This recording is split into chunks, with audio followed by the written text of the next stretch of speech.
Halo, masih di Anissa AE Channel. Novel Naksir Kambugus, karya Sinta Holisatunisa. Di part ini menceritakan bagaimana keputusan Naira saat tahu jika dia hamil. So, dia pergi dong. Oke, sebelum kamu mulai mendengarkan, jangan lupa komen, like, dan subscribe ya. Share ke teman-teman kamu juga. Selamat mendengarkan.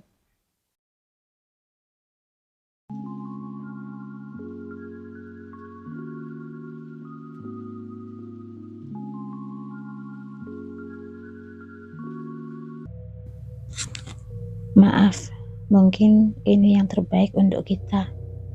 Maaf pula untuk sesuatu yang kusembunyikan darimu. Karena mungkin sesuatu itu tak akan pernah mengubah keputusanmu. Azan subuh mulai terdengar, membangunkan diri untuk melaksanakan sholat. Ku ambil air wudhu untuk mensucikan diri di kamar mandi. Tunggu, aku baru ingat jika tadi sore Ulfa sempat mengajakku untuk membeli tes kehamilan. Jika tidak salah, aku menyembunyikannya di laci nakas. Segera aku ambil, kemudian membawanya ke kamar mandi. 5 menit aku menunggu. Tak sabar, diriku ingin melihat hasilnya. Jantungku rasanya berdegup lebih kencang dari biasa. Tanganku bergerak mengambilnya. Perlahan tapi pasti, benda berbentuk stik persegi panjang itu telah ada di depanku. Di sana muncullah 2 garis merah yang mengartikan jika diriku tengah hamil.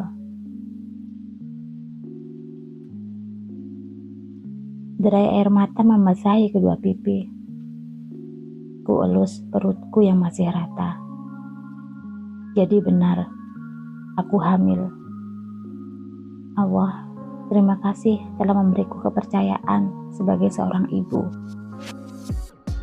Di dekat erat tes itu, Gusilan tidaklah boleh tahu jika aku tengah mengandung anaknya. Untuk rencana kapan aku pergi, semua itu sudah kupersiapkan hari ini. Sebab nanti malam, aku akan meninggalkan pesantren ini bersama Ulfa. Mungkin dengan kepergianku ini, Gusilan bisa bahagia dengan Neng Marwah. Aku tak akan menyesalinya. Karena bagiku, ketika Gusilan bahagia, aku pun harus bahagia. Meski itu terlihat begitu sulit. Aku berjalan keluar kamar mandi setelah selesai mencuci wajah, agar nantinya Gusilan tidak mengetahui mata sembabku. Loh, Gusilan sudah bangun? Tanyaku saat pandanganku melihat Gusilan yang sudah mendudukkan diri di sisi ranjang. Saya kira kamu kemana? Nggak taunya di kamar mandi. Itu tadi Umi manggil kamu. Makasih Gus, sudah kasih tahu Naira. Kalau gitu Naira keluar dulu, pamitku pada Gusilan. Dan mungkin saja Gusilan menyadari perubahan sikapku hari ini. Aku melangkah keluar kamar, menghampiri Umi Maryam yang saat itu berada di dapur. Kupikir mbak-mbak dalam juga di sana. Tapi pikiranku itu salah. Hanya ada Umi Maryam saja di sana. Dari wajahnya Umi, ia begitu sedih tatkala diri ini ada di depannya. Maaf Umi, jika nanti Naira pergi. Loh Nduk, kok malah diam? Aku menggeleng. Ndak kok Umi, kata Gusilan Umi manggil Naira tadi, makanya Naira kesini. Maafin Naira ya Mi, tadi Naira di kamar mandi, jadi nggak denger. Umi kenapa ya manggil Naira? Itu, Umi mau nyuruh kamu antar teh hangat sama singkong rebus buat Zilan. Aneh-aneh aja Zilan itu Nduk, nggak pernah makan singkong rebus, kok sekarang malah pengen makan. Kayak orang hamil aja.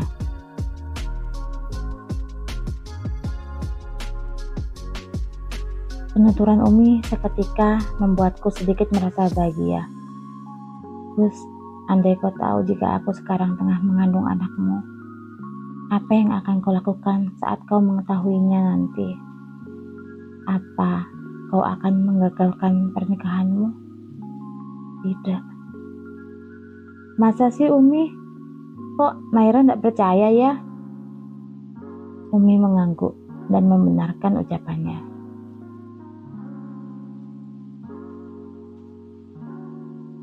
Sudah, sana anti antar dulu ke dalam, keburu Zilan pergi mengajar, ucap Umi.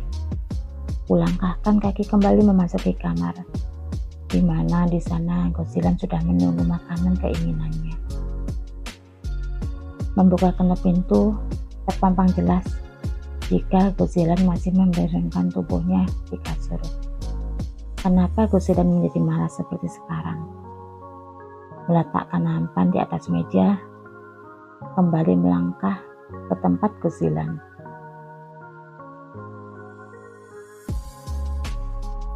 Gus, itu singkong rebusnya udah mateng, tunjukku ke arah meja. Dengan segera, Zilan pun terbangun dan meninggalkan kawannya begitu saja. Ada apa? Sebegitu pinginnya kah Gus sampai memakannya saja begitu lahap. Hati-hati Gus, nanti tersedak, lirihku, tapi tidak dihiraukannya sama sekali.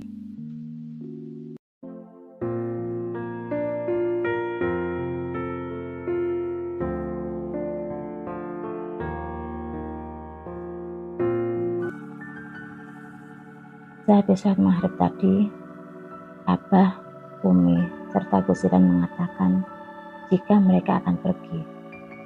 Kemana mereka pergi, aku tidak tahu. Tapi yang jelas, diriku merasa yakin jika mereka akan pergi ke rumah Neng Marwa untuk melamarnya. Sebelum Zilan pergi, aku membantunya untuk bersiap-siap terlebih dulu.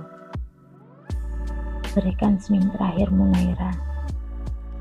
Gus yang ganteng, pelukku pelan.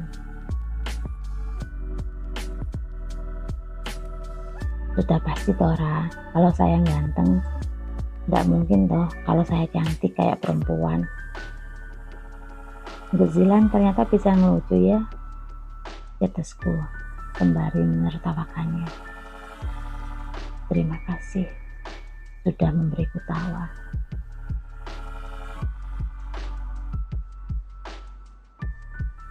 Sesaat aku lupa dengan semuanya, bahwa diriku akan pergi darinya. Oleh karena itu sebelum pergi, aku ingin sekali memeluknya. Dengan rasa takut, diriku mencoba meminta izin terlebih dulu untuk memeluknya. Berharap jika diizinkannya. Gus, apa boleh saya peluk jenengan sebelum pergi? Tanyaku dengan tatapan mengarah ke kedua bola matanya, menegarkan diri supaya tidak menangis di depannya. Tidak biasa Lora, kamu pengen peluk saya. Nanti saja ya, saya peluk kamu sebelum pergi. Sekarang saya lihat Umi sama Abah dulu.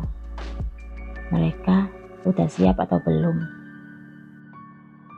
Ucap Zilan sembari melangkahkan kaki keluar kamar.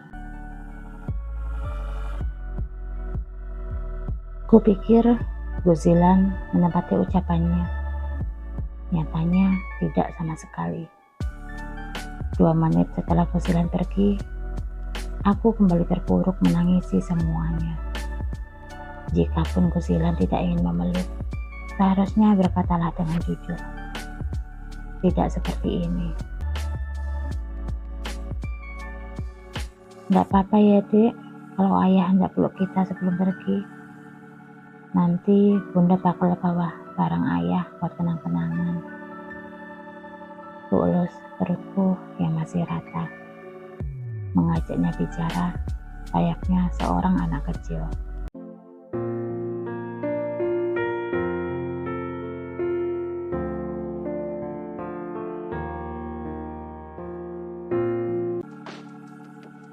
Jarum jam sudah menunjukkan pukul 7 malam. Akhirnya kami sampai di stasiun bis. Setelah sebelumnya, aku dan Ulfa menaiki ojek motor. Semua barang kubawa. Satu koper terisi penuh dengan pakaianku serta barang lainnya. Untuk alat itu sudah kubuang di tempat yang aman, agar Guzilan tidak mengetahui keberadaannya. Hanya satu yang kubawa pemberiannya, yakni sebuah gawai yang dulu dibelikannya. Kita mau kemana, Ra? Tanya Ulfa yang mungkin bingung dengan tujuanku selanjutnya. Kita ke Tuban aja gimana, Fa? Ucapku. Mungkin dengan ke Tuban aku bisa memulai kembali lembaran baru bersama bayiku dan sahabatku. Terserah kamu aja, Rah. Aku sih ikut. Yowes, kalau gitu kita ke Tuban malam ini. Tak sabar rasanya bisa menginjakkan kaki lagi ke kota kelahiran, meski dengan status yang berbeda sekarang.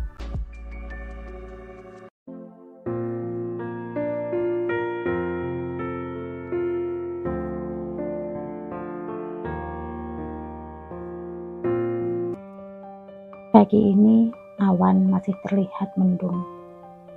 Rintik hujan kadang jatuh ke permukaan, menimbulkan suara nyaring. Kulihat jarum jam di dinding. Sudah pukul 6:30 pagi. Masih ingat jika biasanya pagi-pagi seperti ini aku sudah membantu Umi Maryam untuk memasak di dapur. Dan kali ini semua itu tidak kulakukan lagi. Kualihkan pandangan ke arah gawai. Di sana tidak ada satu motif apapun, meski hanya sekedar pesan atau panggilan masuk. Apa di sana Guzilan tidak mencari keberadaanku di mana? Mungkin tidak sama sekali. Karena di sana Guzilan sudah bahagia dengan wanita pilihannya. Oleh karena itu, lebih baik diriku mencoba mengikhlaskannya mulai dari sekarang. Jika dulu aku memperjuangkannya, mungkin sekarang waktunya untuk mengakhiri. Biar saja Guzilan yang berjuang, jika dia ingin berjuang. Tapi jika tidak, itu tidak masalah. Karena aku tidaklah pantas untuk diperjuangkan olehnya. Naira, dari tadi ngelamun terus. Jadi ndak sih jalan-jalannya ke pantai? Aku udah siap. Kamu malah belum ngapa-ngapain, kan bikin kesel. Cerutunya tak jelas dengan bibir mengerucut ke depan. Ya jadi Tova, mumpung hari Minggu, pasti rame. Ya wes, kamu buruan siap-siap. Aku tunggu di depan. Ucap Ulfa dan kuangguki dengan kepala. Segera aku melangkah ke kamar untuk bersiap-siap terlebih dulu sebelum pergi. Kupoles wajah menggunakan bedak tabur serta mengolesi bibir dengan lipstik. Aneh, kenapa bisa hari ini aku menggunakan alat make up itu yang bahkan sebelumnya belum pernah kupakai. Apa ini salah satu hormon ibu hamil? Akhirnya kami pergi. Tapi sebelum ke pantai, kami menyempatkan diri untuk ke alun-alun kota terlebih dulu. Setelahnya berziarah ke makam Sunan Bonang. Dan yang terakhir, kami menuju ke Pantai Bum. Letak Pantai Bum berada di Kelurahan Kuterjo, Kecamatan Tuban. Lebih tepatnya, berada di sebelah utara alun-alun Kota Tuban.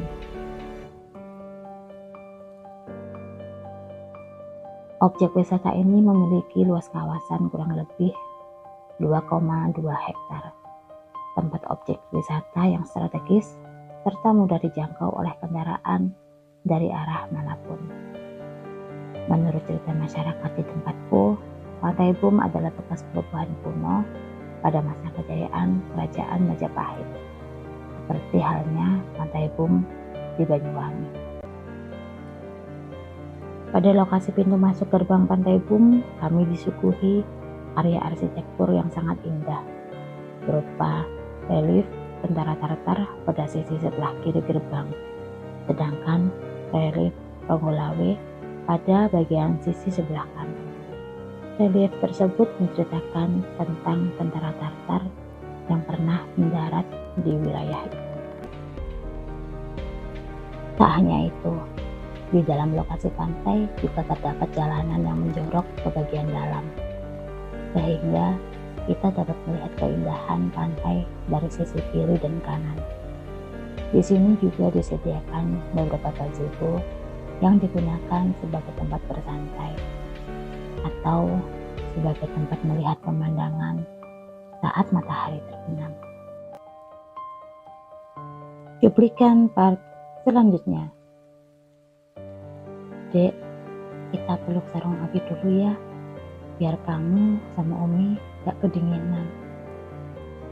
Lirihku pelan sembari tangan mengelus perut yang sudah terlihat sedikit membuncit. Usilan, saya rindu jenengan.